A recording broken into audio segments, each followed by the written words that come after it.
Welcome back to the 5th Annual State Champs Signing Day Special. We say congratulations once again to new Lawrence Tech head coach Jeff Duvendek. You've seen the commercials throughout the hour. Get in touch with Coach Duvendek if you think you've got what it takes to play for the first Blue Devil football team in 70 years. All right, Tom, Alan, and Scott back on set, and now we're here to talk about who's next. The top juniors from this past season. Top prospects from the class of 2018. The list on your screen is not ranked in any way, just a collection of what we believe are the top 10 prospects. So each of the guys here will talk about two each. Let's start with Tom Markowski. Well, I'll start with Colin Demins out of Detroit Country Day. Kind of all-around athlete, a linebacker, maybe a stand-up defensive end type. I think he needs to grow up a little bit, meaning physically. He's got to get into the weight room a little bit more. Stuck at about 205, 208, 6'1".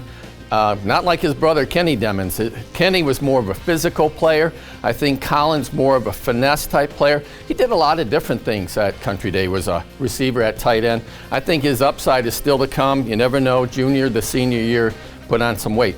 And the other player I have is quarterback Theo Day out of Dearborn Divine Child. Started his career at Detroit Catholic Central. Really came on this season. Had a chance to see him against Allen Park. Really did well in that regional final. You know, typical drop back passer. Really makes it easy, those throws, those 12-yard slants. What I also like about him is his escapability.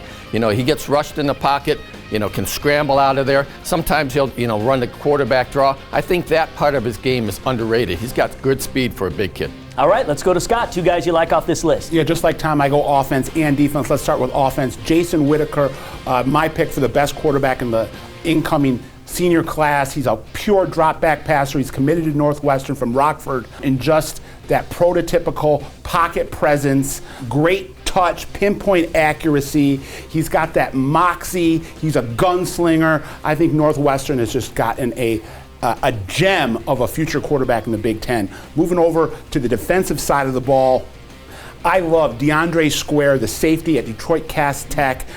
He's one of these kids that by the end of his junior year, he had a lot of the Power 5 conferences coming to court him, the SEC, the ACC. He is a guy that is the quintessential quarterback of a secondary, outstanding instincts. He can cover, he can hit, and he's a signal caller back there, making sure that the table is set for the corners, for the safeties, and I think that wherever he lands at the next level, he's going to be one of these guys with a really high upside and the type of guy that I wouldn't be shocked if we're talking Senior Bowl and potential NFL draft. Wow, let's wrap with Alan. Reggie Pearson is a guy that stands out to me on that list at River Rouge.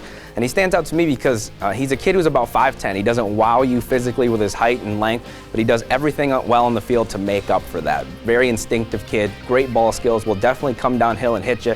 Wisconsin, where he's going, starts a couple of safeties that are about 5'10", 5'11". I think he's going to fit perfectly into that defense. A quarterback of a secondary type kid, very intelligent player. And then over on the west side, you have this hulking monster at Muskegon, Antoine Reed, 6'7", 280 pounds. And the scary thing about that is he hadn't played football for a long time. He picked it up again as a sophomore and immediately started for them. So he's still on his way up, still polishing some things. Obviously, he plays at a school there where they run the football a lot. It's a physical type of system, and he's really taken to that. But he's got every tool in the book, and it's easy to see why he's got all these offers from across the country. That's a kid who's just going to get better and better every year. Yeah, Reed the Beast, no doubt about it. All right, we're not done with these guys just yet. They will be back one more time as I nail them down to who they believe will one day be the best recruit from the 2017 class. Stay tuned.